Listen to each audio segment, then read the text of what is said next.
right, hey, guess what?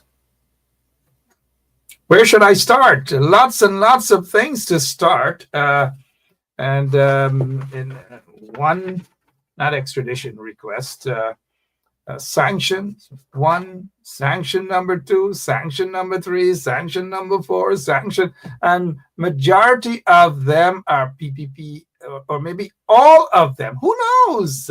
Are PPP affiliates, PPP henchmen, all sort of things happening. And when Trump got into office, Jack Deere, they gave you the impression that, oh, Marco Rubio is their buddy, this person is their buddy. Where is our executive producer? Can you get Tom Anderson? We need Tom. I'm not sure if Tom is available. A busy guy, probably peeping into all sorts of things while he's writing his book, while he's well, that senator from New Jersey is going to jail. He's already been sentenced, his wife sentenced, all manner of things. So if our executive producer can get in touch with Tom, please just give Tom a quick call and ask him to be on with us tonight. We got a couple of questions to ask Tom. We want to ask him about the sanctions. We want to ask him about the drug trafficking and all manner of things. Oh, yeah. Hey, guess what? You guys remember this lunatic, right? Well, you know, we've been saving this here for this night. So take a listen. Take a listen to the lunatic. Mark Benchcap, I could tell you straight up. All of y'all get skeleton in your closet.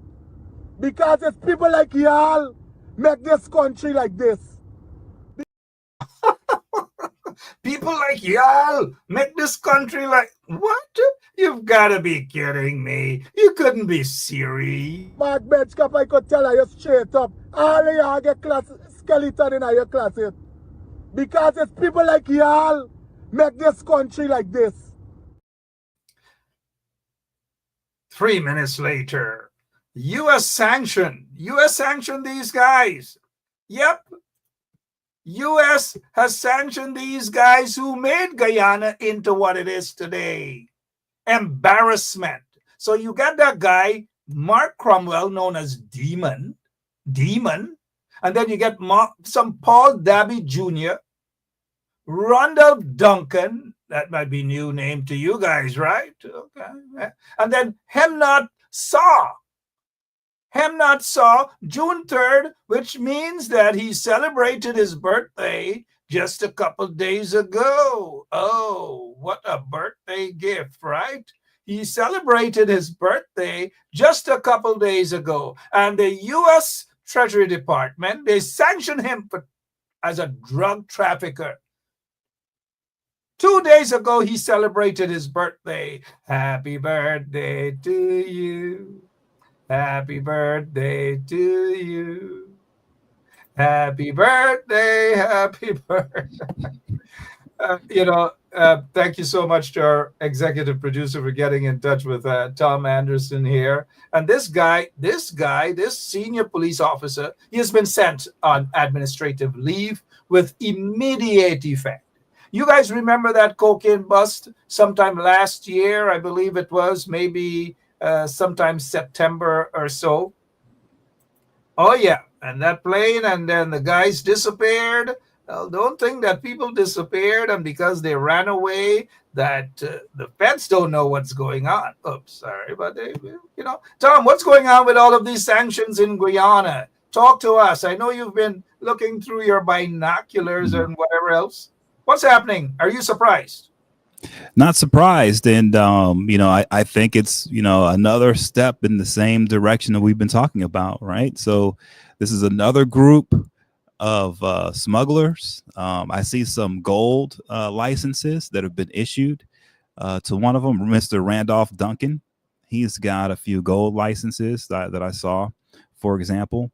And so, yeah, you've got a situation where once again, you can see Venezuela is trying to basically use Guyana as a pawn in order to smuggle drugs, gold, diamonds, uranium, you name it, oil too. And so that's one of the big things I noticed is Venezuela is using Guyana now. And so these guys who are in trouble, they're getting in trouble with the smuggling, but they're doing the smuggling with Venezuela. And that's a big deal because we're talking about your national sovereignty, right? So these individuals are not only breaking the law, not only are they doing things with illicit drugs, but they're doing it with Venezuelans who are trying to take Guyana away from the people of Guyana. So this is these guys are not only bad on every level, but they're also traitors to their own country because they're working with the Venezuelans who are trying to take away your land. So that's one of the bigger things I saw. And I think we might see that more and more, that the people who are not good for Guyana, the people in the government, the people who are getting on sanctions, the bad guys, we're going to start seeing more and more that a Venezuelan connection, I'll bet. More and more of the Venezuelan connection, the drug trafficking, and so forth and so on. I know months ago, this police officer, his name was featured, and they transferred him and they actually promoted him. Any surprise that after the allegations of drugs, that they promoted this cop, and then now the U.S. sanctioned him? And this is what Irfan Ali had to say earlier today, maybe just a few minutes ago. Just a few minutes ago. Let's take a listen, please, Tom. In new scanners and other technology that will help us to strengthen our security. We're also investing in the border control system. With the US, we're working on the port security and the border security. So we have been having a lot of success. So in relation to the sanctions and the police officer, there are a number of things that will happen, of course. The police officer will have to proceed and administratively. I've already spoken to the ambassador and requested all the information that is available so that we can proceed action. Did the police ever conduct an investigation on its own following the 4-ton cocaine bust in the Northwest? Well, I don't go into the details of the investigation, but I know there have always been tremendous partnership. You remember that Boston Region 1? That's what I'm referring to. Partnership. So there has been partnership, sharing of information, and I'm sure there was engagement from the security front. Were you blindsided by this I won't say. sanction by the police today? I won't say that. I won't use the word blindsided. The U.S. has been discussing with us. We've been working together on this security issue, and the U.S. has been talking to us on various initiatives to target persons who are involved, whether it's formal. All right, so let's stop it there, Tom, as you take it over for us. Two things or several things coming out from that. What Irfan Ali said moments ago, that the quote-unquote government of Guyana has been working with the U.S. to identify drug traffickers. And the second is that he has already contacted the U.S. ambassador to Guyana to get more information on the police officer who has been sanctioned and others. Talk to us about that, please, Tom. Yeah, well, so, President Ali is man, this guy, he's got a tough job. Why? Because he has to find some way to be the leader of Guyana, knowing that he's sitting on top of a government that's so corrupt, and that corruption is actually undermining the independence of the nation, right? And so he has to somehow, some way pull off this idea that he's going to work with America to go after, I guess the drug guys or whatever. But at the end of the day, working with us, working with a democracy like the United States of America, work with any democracy, especially if you're trying to be a better democracy, one of the key components of all democracies is transparency and accountability. You have to have transparency in a democracy. Why? Because if you do not have transparency, people don't know what to vote for. It's plain and simple. So you have to have transparency. One thing that I noticed that Guyana lacks big time is transparency. You see what happened with Adriana Young. Where was the transparency with the investigation? Where was the transparency when it came to the coroner's autopsy report? None. No transparency. Zero. Okay. And the reason why there's no transparency is because they're sitting on top of a hotbed of corruption. So Last time I was on the show, I was talking about Azruddin Muhammad and speaking about how he's been sanctioned because he was smuggling gold. All right. Well, the big problem with the smugglers is who they smuggle the items to. They're smuggling things and they're laundering money for people who are not good people. These are bad people. I'm just telling you, these are bad people. And when they do that, they're making business connections, familial ties. They're drawing evil people into the nation of Guyana is what's happening. That's what smugglers do.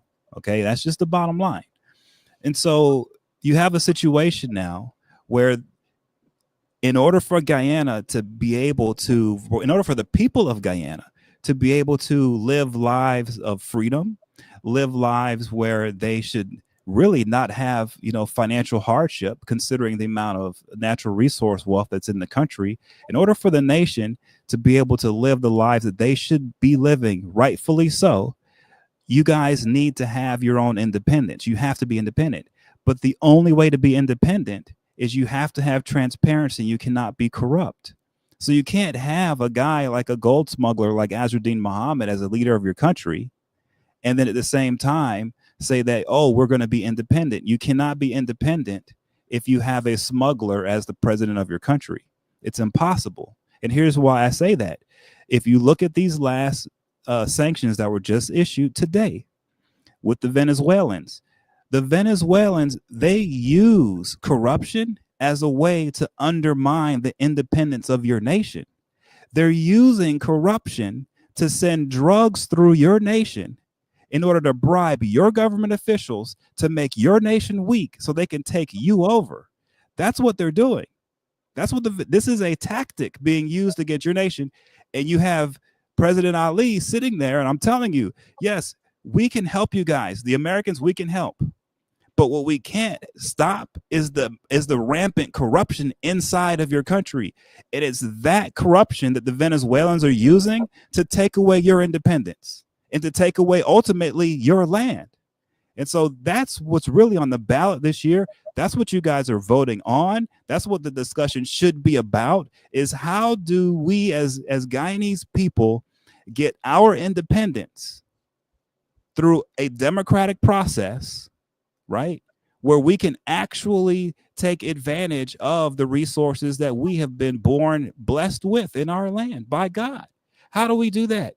Well, I can promise you now, you can't do it with corrupt people. You cannot do it with corruption, and you can't do it with smugglers as your leaders. It's impossible. And the reason why you can't do that is because you've got a neighbor next door to you in Venezuela who's using the smugglers and using corruption to take your nation from you. That's what's going on right now.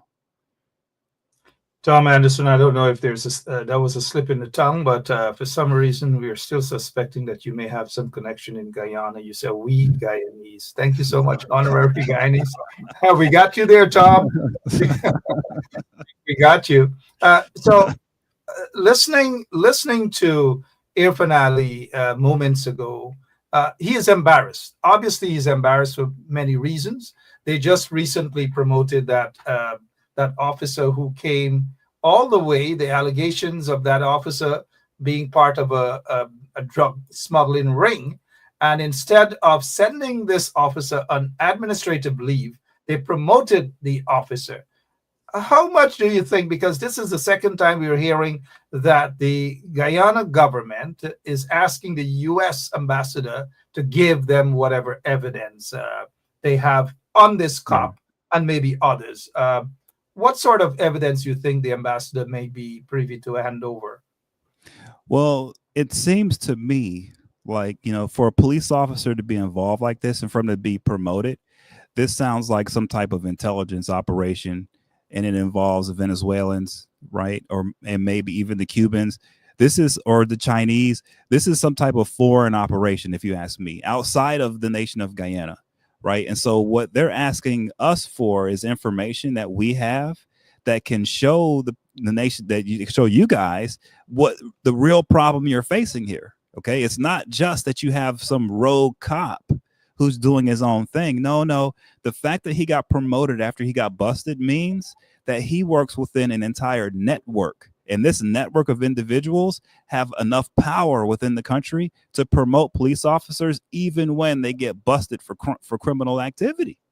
Okay, so how does your country have such a thing going on inside of it, where you have an entity of individuals and no one knows who they really are? They're promoting smugglers who are being backed by Venezuelan interests who are trying to take your country from you. Okay, so that's what's happening. So the question is, what can you find out about that? Well, the Americans are going to know a lot about this. We will know a lot about it. Why? Because it probably ties back to the Venezuelans. It probably ties back to other people who are our enemies as well, right? And so that's the type of information we can give your nation. But like I say, the problem here is clearly the Venezuelans have used the corruption in Guyana to worm their way into high levels of the government, where now they can control the police force from within. That's what you have going on. And that's what this is a sign of, from what I can tell.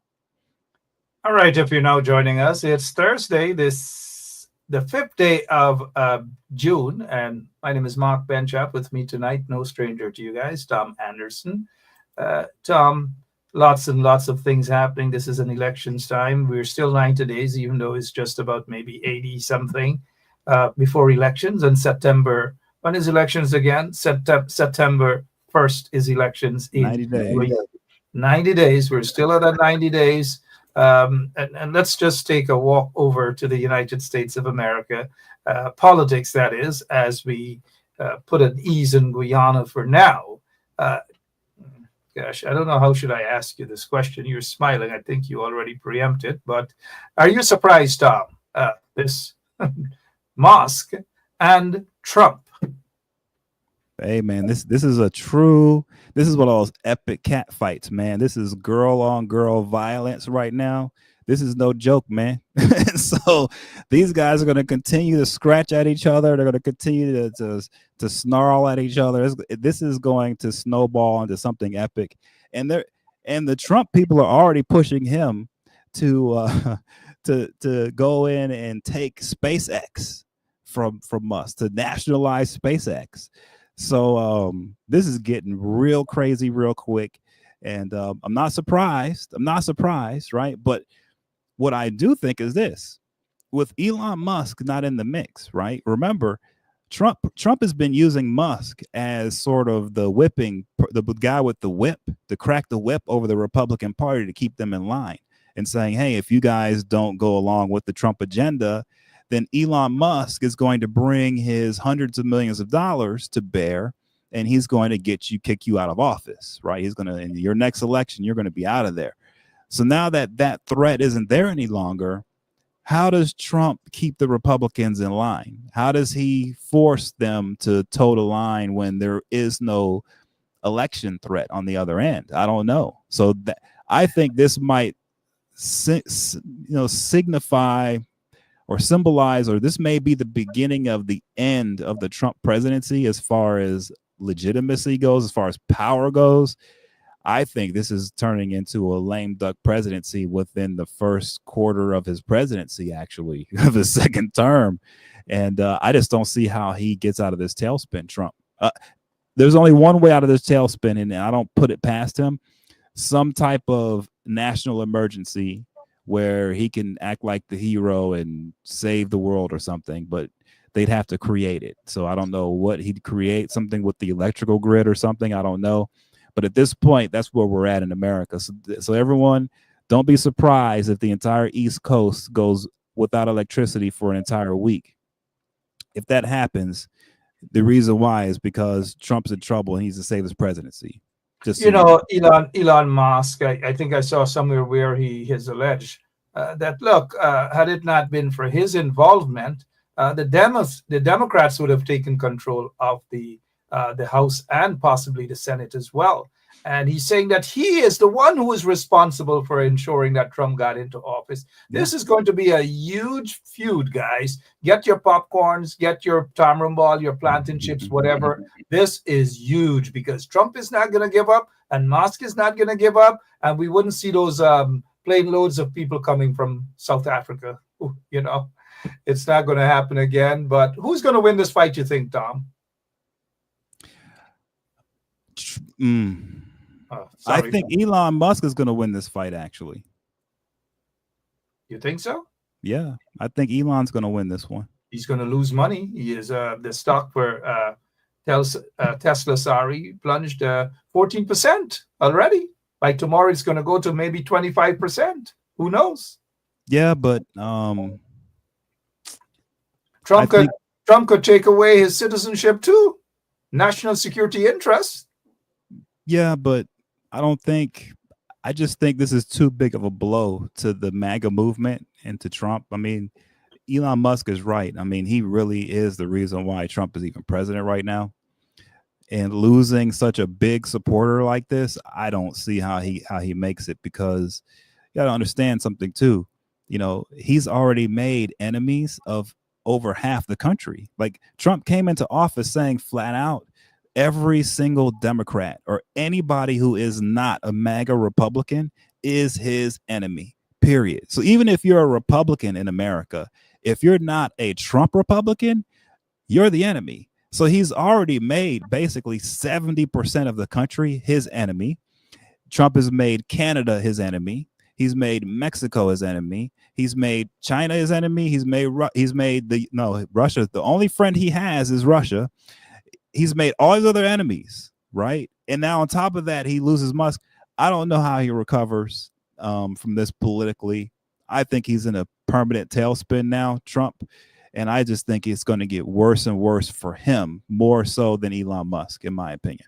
Well, Trump has an elections that he could possibly lose. Midterm elections coming around. What Musk has to lose is billions, and we see that the Tesla shares plunge 14%. By tomorrow, it could reach maybe 20%, 25%. Who knows? But midterm elections next year. Any bets that Elon Musk might now spend some of his millions on Democrats to win the House and the Senate?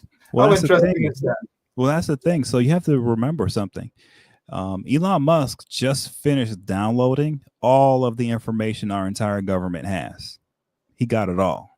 That's what Doge was doing when they went from agency to agency. When he went to the Department of Treasury, when he went to the IRS, he downloaded everything, all of it. Okay, so he's got the goods on all of these corrupt guys. That's why I say I don't know if he's going to go anywhere, because he's got a treasure trove of information by being in the guts of government now in that Doge operation, and he can use that information now in so many ways to hurt so many people politically. So I just don't know. I think he's going to recover from this actually kind of easily. I'm telling you, it's going to be Trump and these Republicans who are going to be done. And I don't know if Elon is going to fund Democrats. I don't know that. Maybe he does, maybe he doesn't. Okay. But I actually think he might fund the guy like Mark Cuban.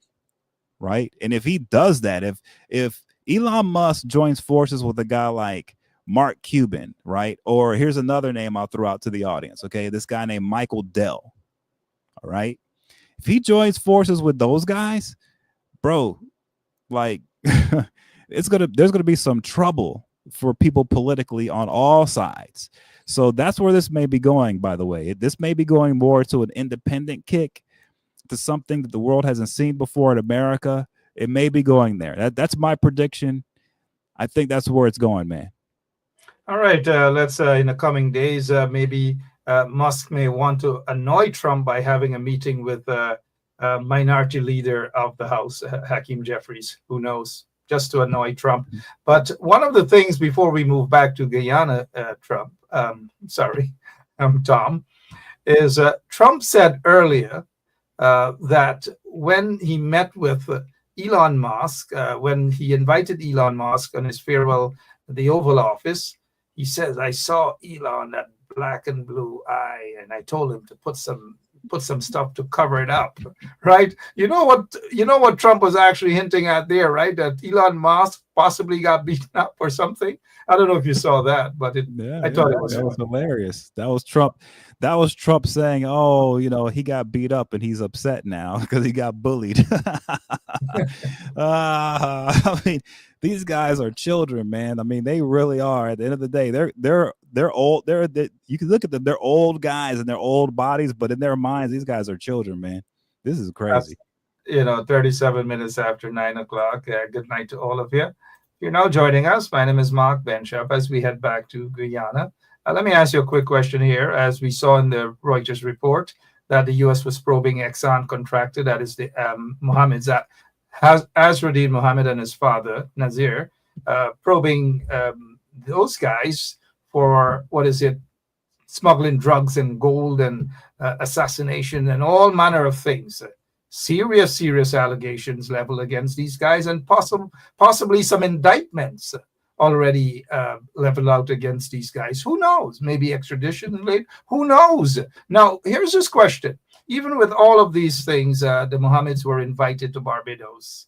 And then, of course, weeks later, this list came out. Weeks later. But what is surprising, though, and I spoke with a source over in the United States in one of the law enforcement agencies, did say that surprisingly, the Mohammeds aren't on the list, today's list, for drug smuggling. What do you think transpired in Barbados with the Mohammeds as they, quote unquote, cooperated?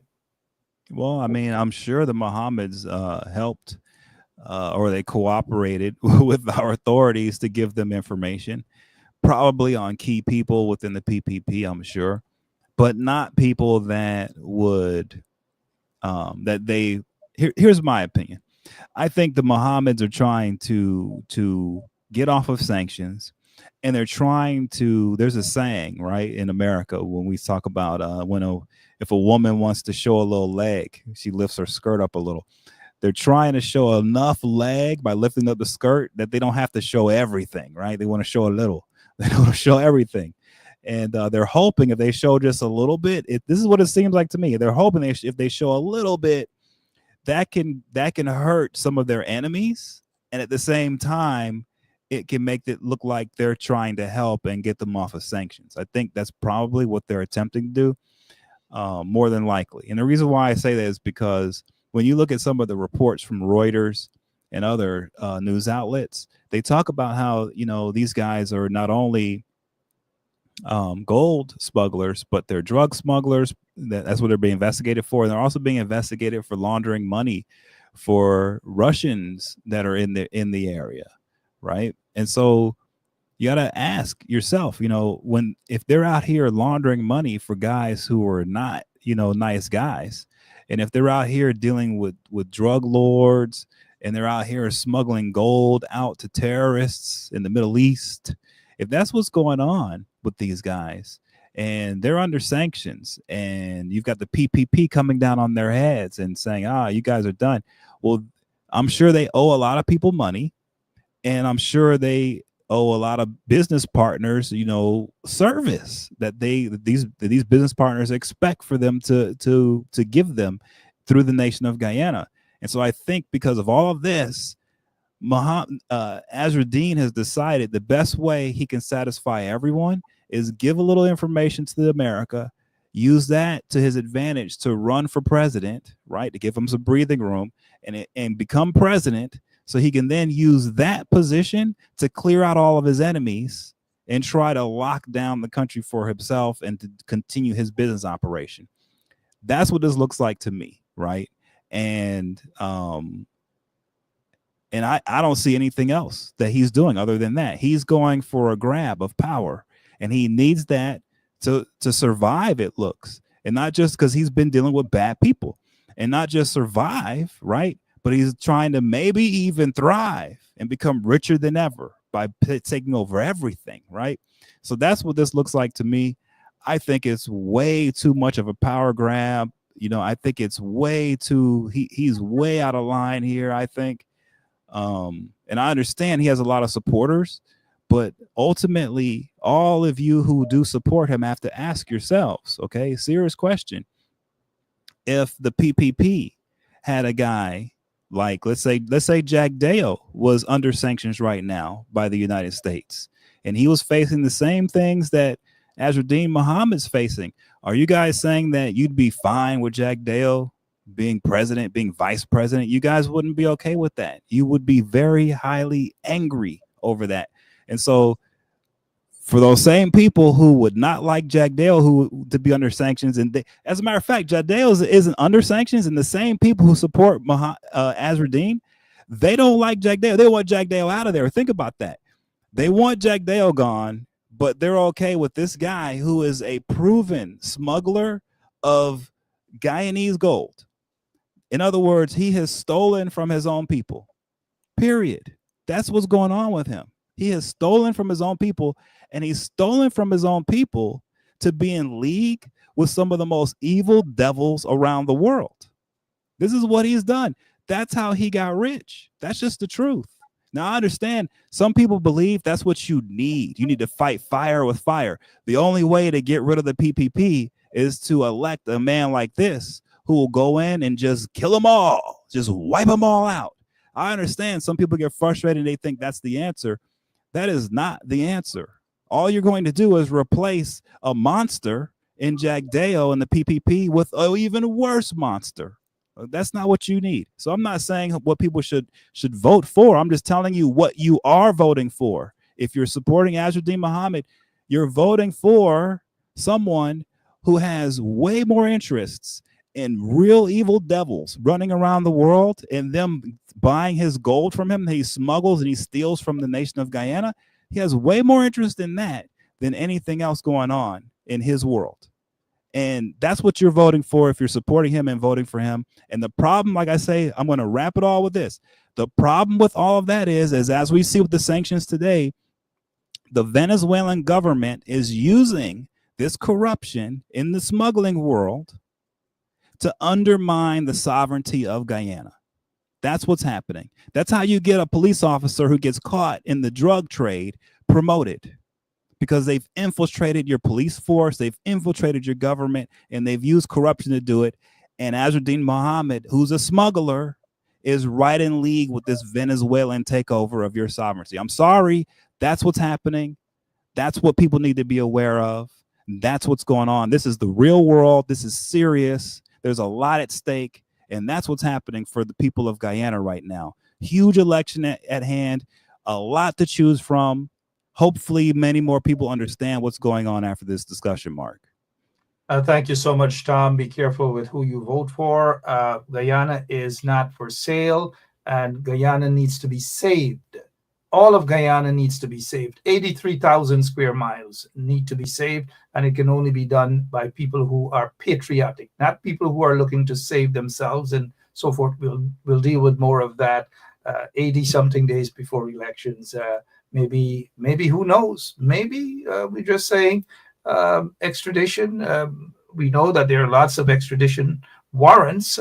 It is just that the U.S. are not comfortable handing those extradition requests over to the government of Guyana, because lots of those ministers and other players within the PPP regime are complicit in a lot of things. We saw what happened with this lady, as she was connected to the Mohammeds, and lots of people being sanctioned, people's visas being revoked, and all manner of things. And it is very, very scary. It is, I noticed somebody in the comments said it is very scary. It will get even worse as we approach elections time. Now, Tom, these guys, obviously when OFAC sanctions you, they cannot travel, and immediate members of their family cannot travel as well. If they have visas, all those visas will be revoked. But how devastating is this? Because we know that some of these guys are connected to the PPP regime. We have seen Mark Cromwell, also known as Demon, has been connected. He associated himself with not only Jack Dale, not only Irfan, but the Minister of Youth, Sports and Culture. How dangerous is this? And that connection is to the PPP regime. That's what I'm saying. Like the corruption within the PPP has opened them up to be infiltrated by all types of foreign actors who are trying to get in, and they're trying to expropriate what belongs to the people of Guyana. That's what's happening. Okay, that's what everyone is dealing with in Guyana. If you're wondering, hey, why are things getting harder? It's getting harder because you have outside forces infiltrating your country through the corruption that is festering within mainly the PPP, but it's a cultural thing. That's the problem, is that culturally, the nation of Guyana is just open to, with the corruption, they're open to these influence operations from foreigners who are trying to get in, and they're trying to expropriate and steal everything in the land, is what's happening. It's just the bottom line. And I'm speaking as a foreigner. I'm just telling you from a foreigner's perspective. You see a nation like Guyana and you go, oh man, you look at it, and I'm telling you, we have a lot of corruption in America. There's corruption all over the world. But when you look at Guyana, with how much there is to take from the people of Guyana, there are so many people around the world who are dead set on taking everything you guys have. And so they're using the corruption to get in, because what are they saying? Okay, I may not be able to go into the nation of Guyana and do anything good for their people, but I can pay off their corrupt politicians. I can buy them off, and I can get me a gold license if I buy off enough people, and I can steal a bunch of gold. And while I'm stealing the gold, I can hook up with the Venezuelans and get a bunch of cocaine. And then I can connect that with weapons coming back in, and then I can launder money, and then I can start smuggling human beings too. This is how it works. And so as long as the corruption aspect is there, where a foreigner can come in, a Venezuelan or anyone else can come into the country and pay off a government official in order to get a gold license. They can pay off a government official in order to be able to smuggle goods out of the country, right? Tons of gold. If that's happening, then you guys are wide open for being infiltrated and taken over, lose your independence. And no matter how much you fight, no matter how hard you work, everything that you work for will be stolen from you through this corruption that's undermining the entire country. Tom, before we move on to some other subjects, just about, 12 or 13, maybe 14 years ago, the investigation with the Curacao, that gold heist in Curacao. I don't know what I should say on that, but I do know that you've been keeping an eye on that since way back when. Somebody out in Miami was actually convicted, but what happened to that gold bust, that gold heist, and connections in Guyana and so forth? And what has happened? Is it part of the sanction that we're seeing now against the Mohammed? Well, it could be. It's possible. I think the bigger issue when it comes to the Mohammeds is Middle East stuff. I think that's their issue. I think somehow, some way, the gold that they've been smuggling out of the country has gotten into the hands of the Iranians. And the reason why I say the Iranians is because, remember, the Guyanese government has been giving Guyanese flags to Iranian oil vessels for them to be able to get underneath sanctions on their oil. So if the government of Guyana has been giving the Iranian government Guyanese flags to put on their oil tankers to be able to get under sanctions, then I'm sure they've been allowing them to get the gold out of the country too, and whatever else, nuclear material as well. Okay, so I think that's their bigger problem, that they've got stuff going out to the Iranians and stuff, and that is a terrorism problem. And that's why I say, the Mohammeds, I don't know if they even understood who they were partnering with over the years, really, really, truly understood. But when you partner with some of these people around the world who are terrorists, you can't just say one day, I don't want to be your partner anymore. No, that's a blood partnership. Once you partner with a terrorist, you're partnered with them for life and through eternity.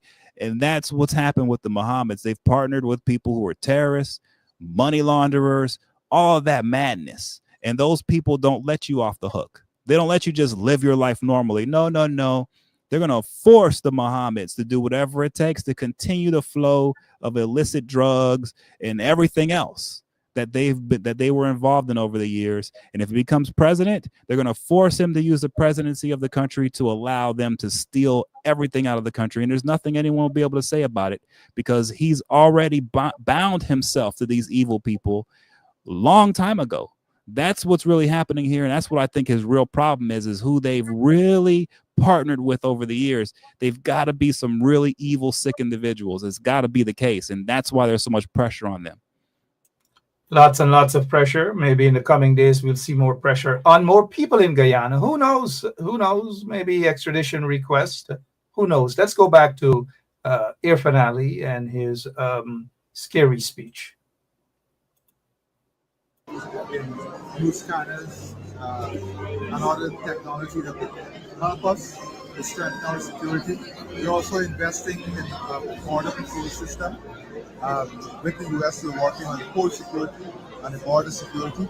So we have been having a lot of success. Now, in relation to the sanctions and the police officer, there are a number of things that will happen, of course. The police officer will have to proceed and administratively.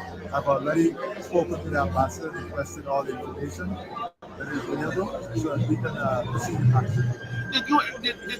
Did the police ever conduct an investigation on its own following the 4-ton cocaine bust in the Northwest? Well, I don't go into the details of the investigation, but I know there have always been tremendous partnership. You remember that Boston Region 1? That's what I'm referring to. Partnership.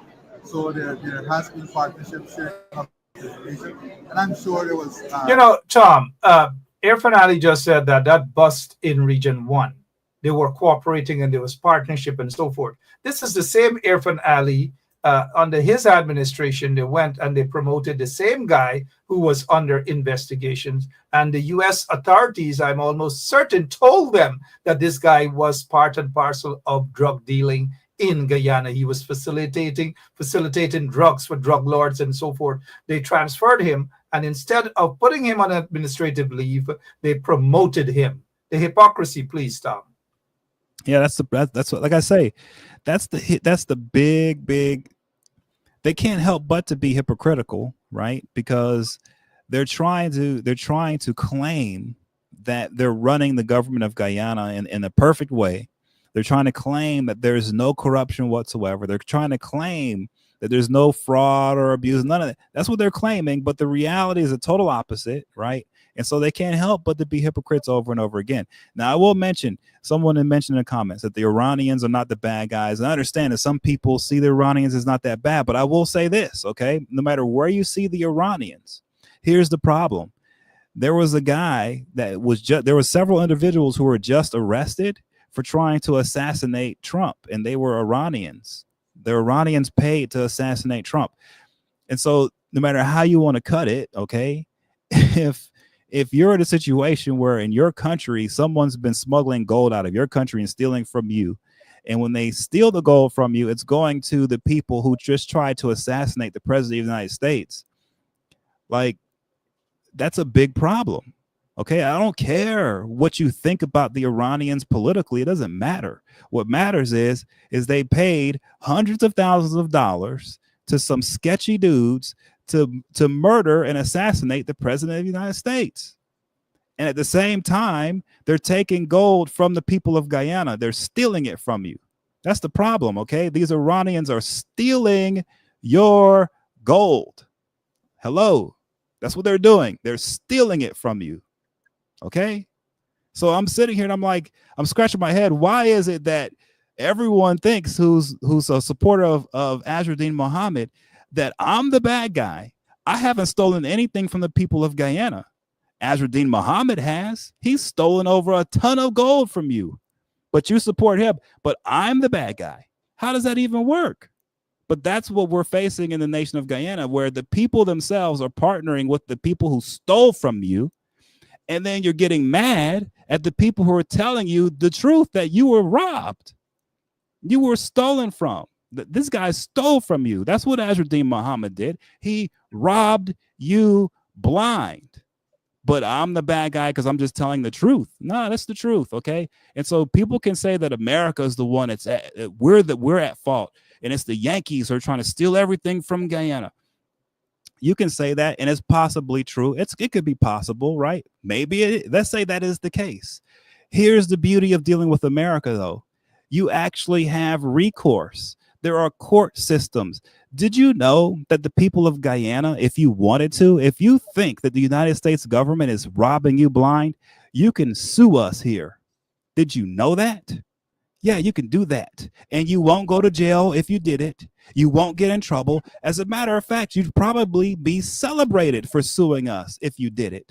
So that's the advantage. So you can say that America is evil all you want, but at the end of the day, when you're dealing with America, at least you have some type of recourse. at least you have some type of transparency. At least you have a government on the other side that will respond. And guess what else you have? You have friends like me, Thomas Anderson, who will come on a radio show to try to help you, people there in Guyana, understand what's happening on the American side, how we're angling to take advantage of you and do different things like that, to give you a heads up so you can protect yourself from that. I want you guys to succeed. And I'm sorry that your best choice is a gold smuggling drug guy named Azruddin Muhammad, who's partnered with bad, evil people around the world and has stolen over a ton of gold from his own people. He stole from you. I'm sorry that's your best candidate. I am so sorry for some of you, but I'm telling you, he's not your best candidate. It's better off to go with whoever else you need to go with, but do not go with the guy who's already robbed from you blind to your face, stolen from you over a ton of gold. He's stolen from you. That's not the guy you need to support. I'm sorry. Tom, thank you so much. I have nothing to add, but a smile. Look, be careful, guys. Elections right around the corner. Tom, the effect of this sanction, this serious sanction, it is not only on these individuals, but family members as well and business partners. Visa revocations of their immediate families. Of course, they can't travel themselves. Talk to us a little bit about the sanction and the revocation of visas and business partners and so forth. And what's possibly next? Extradition request?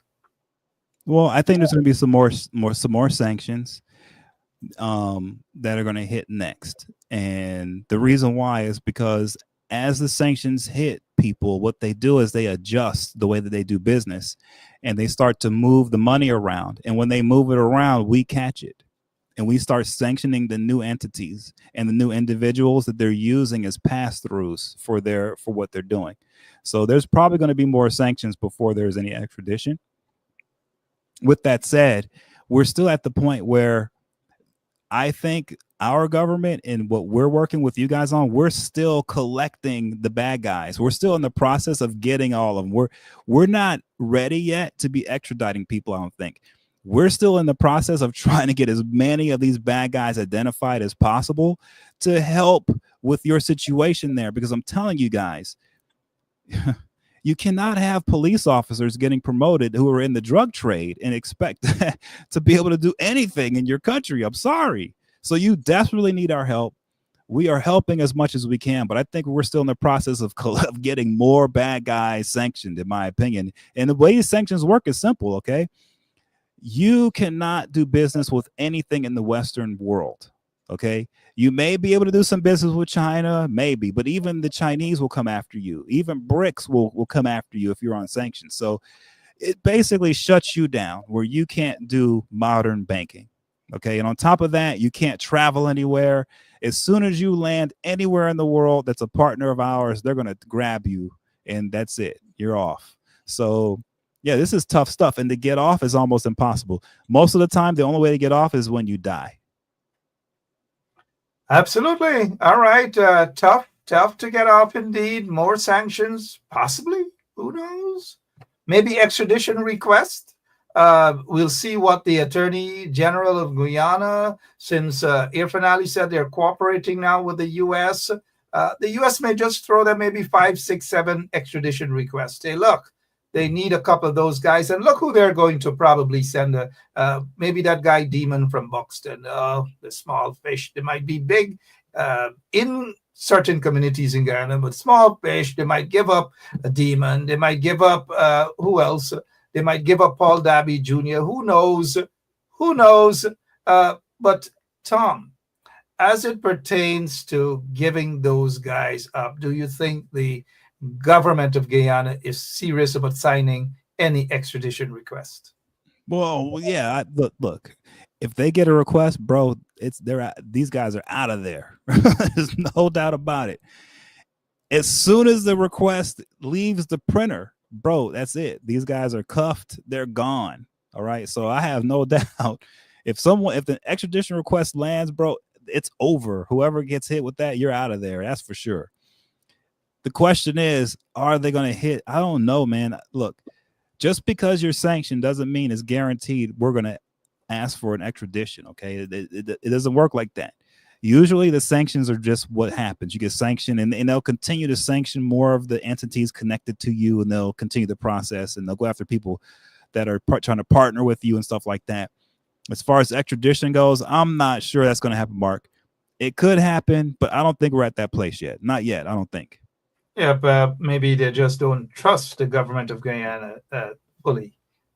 Tom, this question here, because we saw it in OFAC when the Mohammeds were sanctioned. When the Mohammeds were sanctioned, and it was said in the report that they senior government officials facilitated and were in bed basically with these guys. So obviously they could not have survived or gotten to the part that they have without the help of senior government officials, maybe Irfan Ali, maybe Jack Dale, and all these guys knew what was happening, but yet they're crying because they're fighting each other now. What's your take on Jack Dale attempting to make himself look clean in all of this? Well, it's funny because when Ashardine Muhammad was asked, hey, if you became president, would you make up with the PPP? Would you still work with them? And he said he would. He said he would. Wait a minute, Tom. I didn't realize you heard that. You seem to be looking into everything going on, and that's interesting. The same people that he's after, he's now claiming that he will work with them. Yes. I don't know, but tricky. He said, "Oh, in the interest of Guy, interest." Continue, sir. Yeah. Sorry about that. Because he's a PPP guy. Okay, he is one of those corrupt PPP guys. That's who the Mohammeds are. That's just what they are. Now, I'm sorry that so many people think that they're the answer because these guys are fighting now. But the reality is, no, they need each other. They need each other. They do. These guys have been a team for a long time. This is how Jack Dale has gotten into the power he's in. This is how these guys have gotten as wealthy as they have. They are partners tied at the hip forever to eternity, these guys. So no, it's not a situation where if Ashardine Muhammad wins the presidency, Jack Dale's in trouble. He is not in trouble. These guys are friends. They're going to make up. All right. The problem is Ashardine Muhammad needs to be the president to try to be able to save his empire. And that means that he has to go after Jack Dale a little bit, but he's not going to hurt Jack Dale, his brother, in the end. That's not going to happen. That's his brother. Well, Tom, there's another part. I'm not sure if you heard this. This guy, this chap, whatever he is, Muhammad, said, pleading with Irfan Ali that they are Muslim brothers together. That's right. Yeah. And I hope a lot of people pick that up, What is your take on that when you heard him pleading with Jack Irfan and say that they are Muslim brothers and Muslims should not treat each other like that? What is your take on that particular statement? Well, that's how he lives above the law. I don't believe Ashardine Muhammad has ever had to live underneath any law his entire life. His entire life has been lawless, period. Okay. He was born wealthy, and the guy his entire life has been able to do whatever he wants without any accountability whatsoever, period. So he's lived an entire life above the law. When someone lives their entire life above the law and they're smuggling gold, they're stealing from their own people, they're dealing in cocaine, they're dealing in weapons, they're laundering cash for dirty Russians in the area. This is what they're doing. It's above the law. When you have that situation going on, then of course he's never going to pay the taxes on his $1 million Lamborghini. Of course, what he's going to do is he's going to call his Muslim brother and say, "Oh, no. Tom, it's a Lamborghini just for $75,000 US. That's a lie, right? Liar. Come on, he's a liar. Come on, so nah, man. So he's got his $1 million Lamborghini. He doesn't want to pay the tax because he says it's an exorbitant tax. You know why it's an exorbitant tax? I'll tell everyone listening now. Every single Azruddin Muhammad supporter, listen to me right now when I tell you why he believes that tax is exorbitant. Okay? Because it's huge. And here's the reason why it's huge. Because it makes no sense for you to have a Lamborghini in a country that can't build its roads right. If the country doesn't have money for roads, why do you have a Lamborghini there? What are you riding it on? What are you doing? So the reason why there's exorbitant taxes on cars like Lamborghinis is because the government's saying, hey, man, we need money to build roads. And if you're going to try to bring a Lamborghini here, then we're going to tax you a lot in order to build the roads for that car to drive on. How else are you going to drive the car on the road? How are these roads going to be built to drive Lamborghinis on if the people who own the Lamborghinis aren't paying? So Azruddin Muhammad expects someone who doesn't have a car to pay for the road that his Lamborghini drives on. How does that even make sense? But that's what he did. That's why he only paid $75,000 for the Lamborghini, because the taxes are exorbitant. It's evil what they do to us rich guys in Guyana. It's not fair that they make us pay to build roads to drive our Lamborghinis on. It's the poor people who don't have cars who need to pay for those roads for my Lamborghini to be on. This is the life he lives. And I'm shocked that anyone supports this. It's beyond me. Give me a break. Same here, Tom. Beyond me. Give But me a break. this is the same guy. We're hearing about Lamborghini nonsense now and GRA chief. But we're not hearing anything about the 83,000 acres of land. You know, when Guyanese are struggling to get a piece of house lot. Anyways, Jack, they should talk about that. Who gave them the 83,000 acres of land? Anyway, Tom, lots and lots of things. We want to talk more about the elections. Elections around the corner, Tom. It's around the corner. Still, as we move away from this nonsense for now, mind you, we are hearing that some police guy shook his hand, and the policeman was transferred with immediate effect. But Tom, let me just say this to our listeners, that this is nothing new under the PPP regime. And this is where I say, no matter policemen, I don't know what's your take on this, but this is nothing new. I recall when was it? In 2010. Some of you probably wouldn't remember, but Superintendent Das was transferred to Berbice with immediate effect. Ishri Das, I think he's dead now, refused to charge me when I protested in front of the Luripintir Cemetery. It was a trash den, so to speak. And Ishri Das, Superintendent Das, refused to arrest me. On the radio, I heard when that corrupt guy, Commissioner of Police Henry Green, he's now dead, said, arrest Benchap. Ishri Das said, Benchap has done nothing wrong and refused to arrest me. In a matter of minutes, Superintendent Ishri Das was transferred and sent all the way to Berbice. Now, this guy, junior rank, because of shaking this guy Azruddin's hand, he was transferred with immediate effect. But the point I want to make, though, is, nothing was done. Jagdeo and Irfan and all these guys, they liked it when hundreds or probably dozens of policemen and women lined up a long line in front of Azruddin's and his father's office, collecting a little $5,000 and $10,000 and so forth, when he was paying out police officers, something that should not have happened. Nothing was done then. What is your take as we prepare to wrap up, Tom, on what I just said? Well, when that happened, when I saw that happen, I said to myself, well, okay, so the PPP have decided, right, that they're going to make sure that Azruddin Muhammad can only campaign in PNC areas. That if he tries, wait a minute, wait a minute, Tom. Yeah. A lot of people are going to want you to repeat that because it is exactly what is happening. But let me just press the repeat button. Go right over again, sir.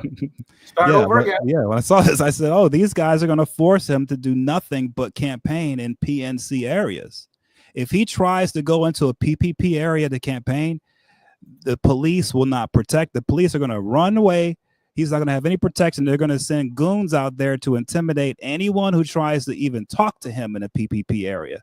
So they're going to force this basically to make sure that the only way that Ashudin Muhammad can make an impact on the election is if he hurts the PNC and he helps the PPP. That's it. And they're going to force him to be in only PNC areas to campaign, and that's it. Force him. We're seeing evidence of that. Do not be fooled, guys.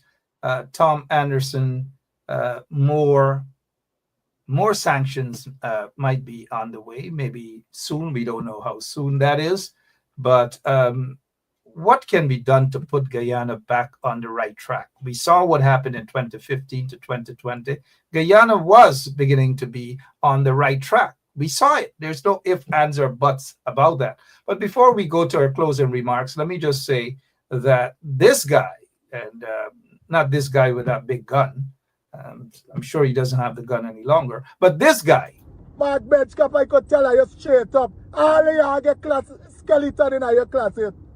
Because it's people like y'all make this country like this. Respect the same.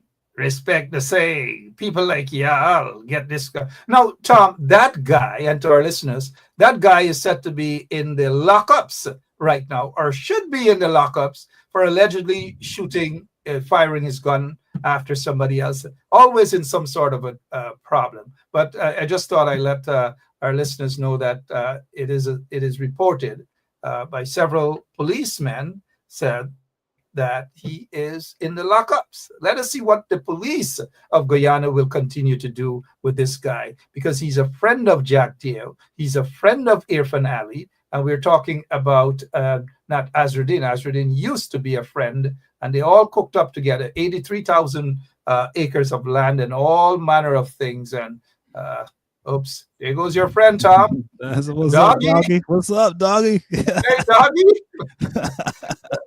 Tom, I like Doggy. I actually like Doggy, man. I actually like Doggy.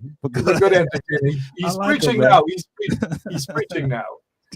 Tom, what's the best way forward for Guyana so that Guyana would be able to breathe again, and we can save the people can save Guyana, not an individual? Your closing remarks. It's the corruption, man.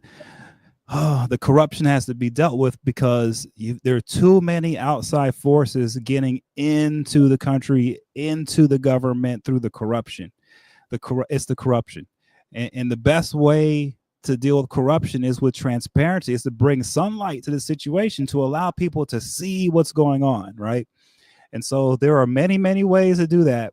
But I do think a start would be for the government to create a commission, some type of corruption commission to with some teeth that can go in and can actually advise your nation's attorney general and everyone else on who should be investigated, who should not be in office, who should be censured, all that stuff. A commission needs to be put together just on corruption, because to me, I think it's a national emergency. I think it's so bad and it's undermining your nation's independence in such a way that without dealing with the corruption, I don't know if anything can be done to help the nation at this point. That's the problem. It's the corruption, and it has to be dealt with. And I think some type of commission needs to be put together to start that ball rolling. Got to start the ball rolling. Guyana got to be able to breathe again. Too much corruption. And Tom, the thing is, I wanted to ask you there. I noticed some bumps are raising. Is okay. Some bumps are raising, and we're seeing the bumps. They're now stepping in. The trench grapples. They're beginning to get the message. And remember, OFAC, if you associate with people who are sanctioned, association doesn't mean if you shake somebody's hands, which is what the U.S. ambassador said. But if you do business and money transactions and all these sort of things, then it's a different ball game altogether. Hey, I don't know. We'll be back tomorrow, Friday, same place, same time, right here on 107.1 FM. I know I had a final something to say that when Trump administration got in there, with the help of Musk, as Musk is saying now. Jack Jay and Irfan, they were all happy, and Anil and some of the PPP supporters, they were all happy. Oh, yes. Tom, do you think they're happy now? I told you. Remember I told you, Mark? I said, oh, they think that Trump's going to be their friend. They better think twice, right? Because here's the truth, man. There really aren't any friends in this world right now. Not in the world we're in. The world we're in 2025, it's every man for himself. There really aren't any real coalitions. There's really no real friendships happening. And so, no, they're not going to, the PPP guys, they're not going to be able to slide by on this one. They're either going to have to deal with that corruption and put an end to it and fix it permanently and get a real system in place, or they're not going to be in power for long, man. And it's not some outside force that's going to actually do it. It'll be internally, because already I think it's a really bad sign that so many people see Azraddin Mohammed as a legitimate candidate for president, right? That's a real bad sign. That's saying that there's an education problem in the country. That's saying that there's a leadership problem. That's saying that there's a cultural problem. There's just a straight up cultural problem happening. And I'm not trying to criticize the country and to say you guys are lower than America, because I'm not. No, it's not the case.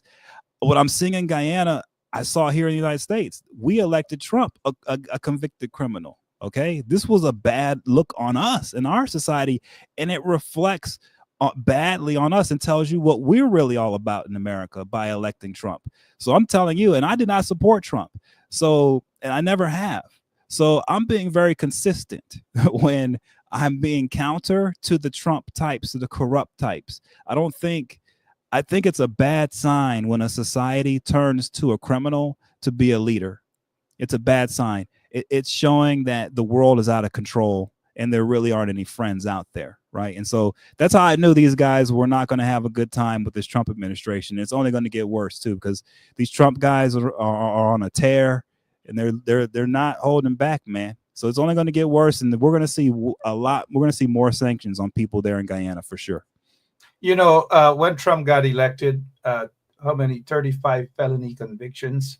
I kind of knew that others will be bold, like the likes of the Mohammeds and those guys, even though the Mohammeds, they have not been convicted, at least not yet. But we're told that there are some serious indictments leveled against them. Just a matter of time, if at all, there will be the extradition warrants issued for them, if at all. But what we do know is that there are extradition warrants, lots of extradition warrants, just that it's not yet in the hands of the government of Guyana. Maybe the U.S., maybe they're reluctant to do so under the PPP regime. Tom, as always, thank you so much for your time. Hopefully, we'll see you back soon, right here on 107.1. Have a good night. Thank you. Yep. Tom Anderson there for you guys. And hey, I got to go, guys. But before, why don't we just say a prayer? I'm just kidding with you guys. Can you recognize this guy eating? I don't know what he's eating, but I don't know. Someone sent me this photograph, and I'm like, I wanted to ask Wayne Anderson. Not Wayne Anderson, Wayne Caesar. Sorry about that. I'm not sure if Tom Anderson would recognize who this guy is, but do you guys recognize? I'm talking about the one that just about to put that thing in his mouth. And Irfan is obviously fascinated. I don't know. Sometimes I'm a bit naughty. I don't know, guys. I know you guys will forgive me, though. Some of you celebrated your birth anniversary yesterday and thought that, hey, I should be on to wish you a happy birthday. But let me do so belatedly. June Giddings and others, happy birthday, of course, belatedly to you guys. And those of you who are celebrating your birthday or birthdays today, happy birthday to all of you. And if you some anniversary, some graduation, whatever it is, congratulations. If you've lost a loved one, our condolences. You recognize this beautiful little girl. She's no longer on earth, and Irfan and the corrupt government of Guyana, they do not want to see that this family gets justice at all. They just do not want to see that. And so we all have to continue to embrace. We have to continue to be there with the family members to ensure that they get justice. This little girl, her family deserves justice. They are fighting every single day for justice. We've just got to continue to pray for them. They're going through a lot right now. They've been raw deal for the most part, but I'm glad that they're able to. They have a forceful lawyer right now. They have a forceful lawyer, Dexter Todd. Thanks that he actually got on the case to bring it where it is today, and thanks to Dexter Todd, attorney at law Dexter Todd. All right, so hey, I'm out of here. I'll be back. Oops, can you guys get that off there, please? All right, the drug traffickers use Guyana as a cocaine transshipment point. All right, I'm out of here, guys. Extradition, did somebody say that? I don't know at all. I just don't know anything other than come here and talk to you guys. I'm a simple talk show host, and I'm out of here for now. See you guys tomorrow. Same place, same time. God bless you. And remember, respect the same. I'm sorry about that, guys. Mark Bench Cap, I could tell you straight up. All of y'all get skeleton in your closet. Because it's people like y'all make this country like this.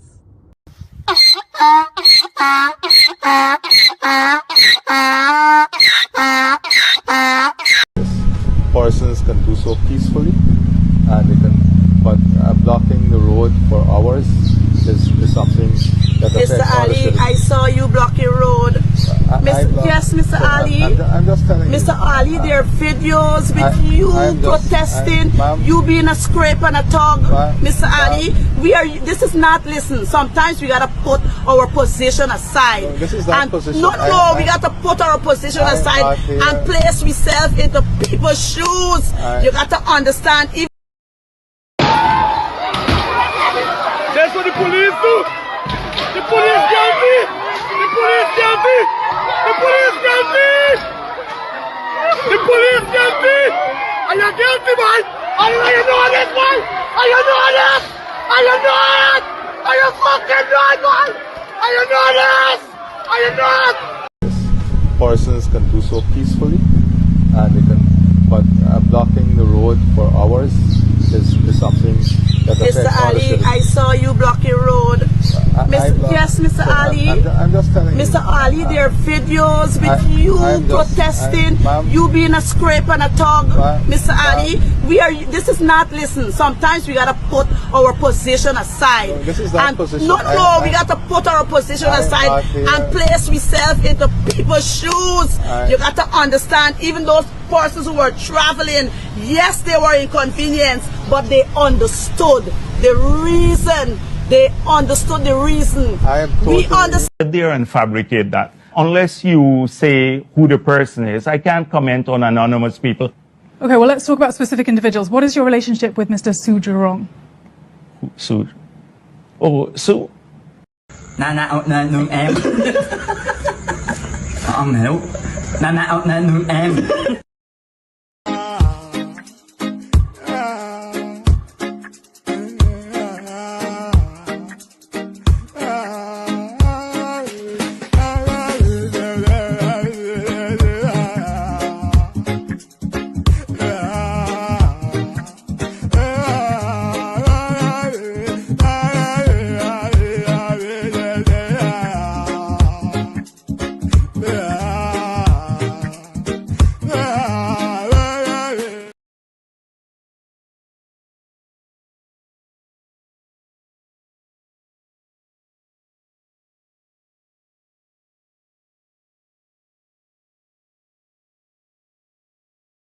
Yeah, my name is Jasniti Kaldata Francis Vietnam, and since 1965 I become a voter, and I always place my ex next to the cup, and what they are doing today, I can't take it. So I have no more vote to give to PPP anymore. I'm not going to vote anymore no more. If they have to lose by one vote, they're losing it by data.